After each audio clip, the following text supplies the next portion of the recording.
Parker Schnabel just dropped $1 million on a single wash plant he's calling the Golden Goose. And if it fails to deliver, his season isn't just in trouble. It's finished. He's sitting 2,000 ounces below his 10,000-ounce goal with fewer than 1,000 hours remaining before the Klondike freezes and shuts the whole operation down.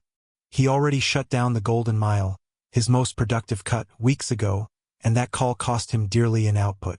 There is no way to recover what he lost through any other means.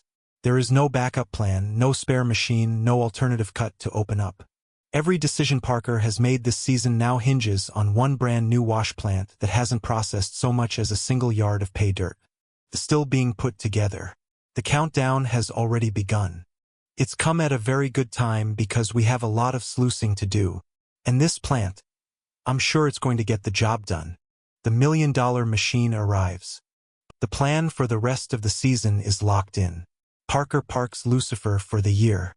From this point on, Dominion runs on 2 plants, only Big Red on 1 pay mountain, the Golden Goose on the 2nd.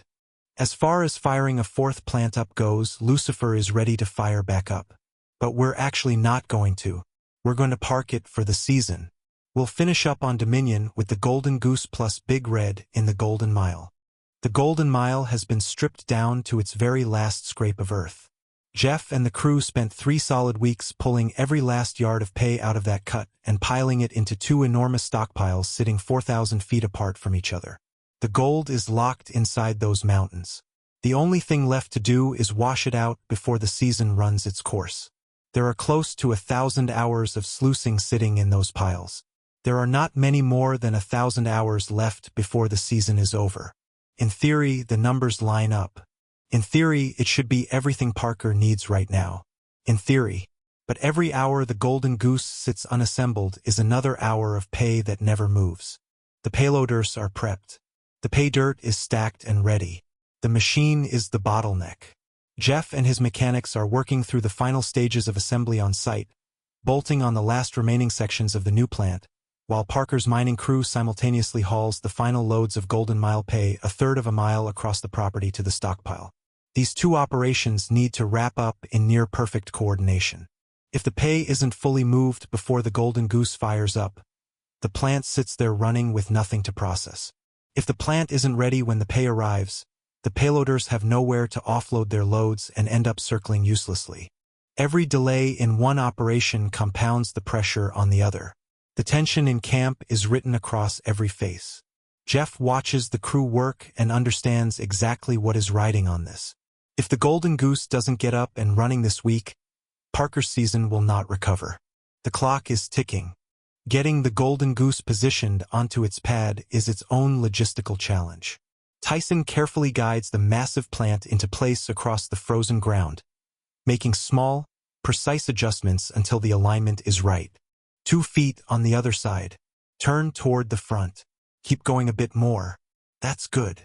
We're dragging Goose into place into its pad. They're still working on getting the pay onto the Golden Mile. Can't have that brand new wash plant sitting there doing nothing. And we really need to get it catching some gold for us. The pad takes shape and the plant settles into position, its weight pressing down into the ground. Parker is betting it will strip the stockpiles clean before the season closes out. Then comes the water line, and this is where the tension sharpens into something real. Alec Kelly and Liam Pucula are laying the line right now, pulling it from the water source across several hundred feet of frozen ground up to the plant. It's a long run. The pond area has to hold sufficient volume. The pump has to generate enough pressure. All of it has to arrive at the Golden Goose with enough flow to push the plant to its rated capacity of 270 yards per hour. Alec and Liam know exactly what it looks like when pressure falls short, and they know exactly what that shortfall costs in lost yardage. The concern isn't whether water will flow. The concern is whether enough water will flow to make the $1 million machine worth what was paid for it. Jeff watches the line go in and doesn't soften what he sees. He can see both operations happening at the same time, the Golden Mile crew hauling the final loads of pay to the stockpile, and Alec and Liam working on the water system, and he knows exactly how little room exists between where they are right now and where they need to be by the end of the week. The pay has to be fully cleared from the cut, and the plant has to be running before time runs out, or Parker's numbers simply don't recover. Alec Kelly is clear-eyed about the stakes. If the water pressure falls short, the golden goose can't hit 270 yards per hour. Can't even get close. At that point, the $1 million machine is running at a fraction of what it was designed for, and the gap between Parker's current output and his 10,000-ounce target stays wide open. Liam Pukula locks the suction basket into position. The water line is primed from source to plant. Every fitting is inspected. Every connection is secure. Hopefully nothing goes wrong. 'Cause we got to get this thing fired up. Yeah, I'll send water on your call. Okay. Alec walks the entire length of the line one final time, verifying pressure at every junction before giving the signal. If this doesn't work, there's no fast solution waiting in the wings. There's no second machine standing by in reserve. There's just a $1 million plant sitting on its pad doing nothing while the season bleeds away. Alec gives the signal. The moment arrives. Fire it up. The water pump loads up. Air hisses out of the line. Nobody on site is saying a word. Pressure climbs through the system, building toward the operating threshold. And then the water flows, and the golden goose shudders and roars to life. The crew erupts in a cheer. The first scoop goes in. The first load of pay drops into a machine worth $1 million and comes out the other side. Processed, recovered, clean. Parker watches. No alarms, no breakdowns, no drama. He immediately starts pushing the yardage target higher. Jeff and the mechanics suggest 220 yards per hour as a sensible starting point. Parker pushes straight past it. He wants full capacity, 270 yards per hour, and he wants it now. Did you want to go for yardage on this? Like 220 yards an hour. I just put it up a little more. It's 270 yards an hour. What's the point of having a brand new plant if you're not going to thunder? A $1 million plant was not bought to run timidly. And then something sounds wrong. A belt runs dry somewhere in the upper conveyor section. A frozen clump of compacted gravel and ice has wedged itself into the return roller on the main feed belt, locking hard against the frame and bringing the entire system to a sudden, jarring halt within the first few minutes of operation. The crew freezes. Alec locates it quickly. He and Liam move to the roller housing, identify the frozen mass, and break it free from the packed material surrounding it. The belt clears. The roller spins freely again. Alec calls it done. The golden goose shakes itself out and climbs back up to full speed. Parker stands at the edge of the pad. The plant is running clean. The belt is tracking true. The pay is moving through the system at 270 yards per hour. And the recovery mats underneath are doing exactly what they're supposed to do. He watches the machine and says nothing. The math running through his head isn't complicated. It's just very large. $4 million and a first pan. Tony Beats went into Wounded Moose without running any bore samples, any core data, or any test holes. He spent $4 million on that decision alone. The first pan out of the ground is about to tell him whether that was the move of a seasoned operator with decades of experience reading the Klondike, or the most expensive gut call of his entire career. Tony works the pan himself. He swirls it slowly, lets the heavy material settle to the bottom, reads the result. The pan comes up. His expression shifts from measured composure to something close to electric. He tilts the pan and holds it up so the family can see. Fine gold is spread wide across the bottom, consistent, thick for its size, covering an area that suggests the deposit runs deeper than any first pan can fully reveal. So it's very, very exciting to take your first pan out of a piece of property like that and come up with that kind of gold. Tony has panned enough ground over enough decades in the Klondike to know the difference between a good result and a great one. This is a great result. He tells the family plainly. Pulling that kind of color out of an untested piece of ground on the very first pan is about as encouraging a sign as the earth can offer you. For $1 million is starting to look like money well spent. Tony calls Egan and Mike Beats in close. His grandson leans over the pan. Mike reads the color the way his father taught him, not just looking for gold, but looking for what the gold is telling him about what lies beneath. What the pan is showing is not a trace. It is a genuine result. Then Minnie Beats gets a phone call. She steps away from the pan. The conversation is brief. She comes back and calls the family together. The water license problem. Minnie Beats doesn't ease into it. Her face gives away the problem before her words do. She has just spoken with the woman who manages the Beats family's mining licenses. Wounded Moose has a water license. It runs until 2027, but the license is still registered under the previous owner's name. The transfer to the Beats family was never completed. Until that paperwork is finalized, the Beats family has no legal right to run water across the claim. No water means no sluicing. No sluicing means no mining. This is so stupid, Mike says. And the frustration is completely understandable. Nobody caught it.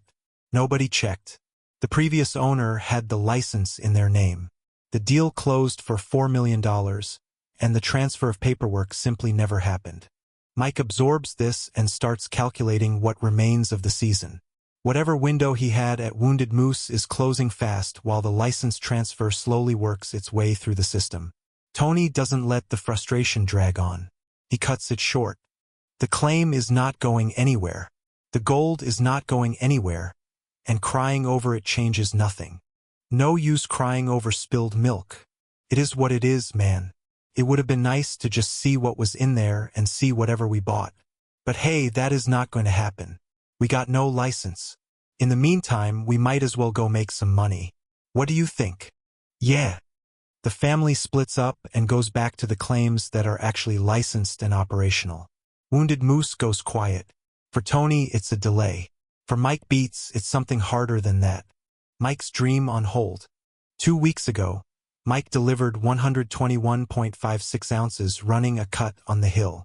Tony had set the conditions clearly before the season began. Perform first, and then they would talk about giving Mike an operation of his own to run. Mike hit the number. Tony held up his end of the deal and pointed him toward Wounded Moose. That ground was supposed to be the start of something. A mine that Mike ran himself, with decisions he made and results that were entirely his to own. Now Wounded Moose is shut down before Mike ever fed a single yard of pay dirt into a sluice box. Mike has watched that opportunity dissolve into a paperwork problem. And it's not the first time something like this has happened to him. Every time he gets close to running his own operation, something shuts it down before it ever gets started. He has spent 20 years working the hill for Tony. This was supposed to be different. His own mine, his own calls, his results going into his own pocket. That is exactly how he frames it. And it is not happening this season. He walks away from the claim. The license will transfer eventually. The gold will still be there when it does. But the season doesn't wait, and Mike Beats knows it. Trouble in Kevin's camp. Kevin Beats needs a clean run to the finish line to hit 2,000 ounces by season's end. His operation is running. His ground is producing. His crew, most of it, is doing its job. And then there is Taven. Taven has been moved to the rock truck, demoted off the loader after a series of incidents that Kevin's foreman, Gav, could no longer ignore. Stepped up to fill the loader role and is handling it seriously, treating the responsibility of keeping the wash plant fed with pay on schedule as an opportunity rather than a burden. He understands that being trusted with that machine this late in the season carries real weight. Taven watches from the cab of the rock truck. The demotion doesn't sit right with him. He doesn't believe the decision to pull him off the loader was fair. He can't get a clear read on the speed expectations in the cut. 15 miles per hour gets corrected, then 10 miles per hour gets corrected differently. The instructions from one shift to the next don't always line up. He came to this operation expecting to learn gold mining from the ground up, and instead feels like he's hauling dirt without any clear purpose behind it. His frustration has been leaking out over the radio on a channel it shouldn't be on. Gav hears it. The call goes out immediately, "Come to the staging area." Taven walks into the meeting expecting to be fired. Gav doesn't fire him. He tells Taven that this is strike 2 with fewer than 4 weeks left in the season, and there is no room left for another repeat. Clean it up, or the next conversation ends differently. Taven admits afterward that the meeting rattled him. He genuinely believed he was about to be let go. He knows he is one more incident away from exactly that outcome. Gav watches Taven leave and says what needs to be said out loud. He really hopes that message got through because if it didn't, the next step won't be a conversation. It will be a termination. I really hope that message got through to them, 'cause otherwise he's going to be gone. Taven knows it. Gav knows it. Kevin and Faith know it. The only question is whether Taven can hold it together through the final stretch of the season. Kevin cannot afford another week like this. He is close enough to 2,000 ounces to see it clearly. He doesn't need a problem he has already addressed twice, pulling him away from that number. Tony's big week. Despite Wounded Moose sitting idle and the license paperwork still working its way through the system, Tony Beats closes out the week at the scale, and the number completely resets the mood in camp. The Indian River corner cut comes off first. The material is dense and the scale responds quickly. Then the Paradise Hill lot comes in, producing nuggets on cleanup, something Egan points out is unusual for that ground. Tony confirms it. Finding nuggets in a Paradise Hill cleanup is not an everyday occurrence, and it's worth acknowledging at the scale. The Indian River material weighs in at 237.58 ounces. The Paradise Hill lot adds 258.98. The Indian River corner cut contributes another 218.74. The additional lots fill out the rest. The full week total across both claims settles at 715 ounces, worth $2.5 million for the week alone. That pushes Tony's season total to 7,333 ounces, worth nearly $26 million. All while Wounded Moose sits untouched, still holding the gold that showed in that first pan like a promise yet to be collected. Tony stands at the scale and takes it in with the quiet calm of a man who has stood at a lot of scales over a very long career. It was a good week, he says. The numbers came out right, and there is still ground left to run. He isn't celebrating. He is moving forward. Nice load. See how far we're going to get with it this year. That came out pretty nice though, Mike. Huh. Yes, I think so. Hopefully everything keeps running. Who knows where it's going to go. Tony Beats has mined over 7,000 ounces this season. He has a $4 million claim he legally cannot work sitting on the sideline. The scale reads $26 million, and he is not losing sleep over the one that got delayed. Sprint to the finish line. Parker Schnabel is at Dominion. 2 wash plants are running. Big Red is working through one stockpile. The Golden Goose is hammering through the second, driving pay at 270 yards per hour. Exactly the way Parker always said it should run. The gap he's chasing is specific.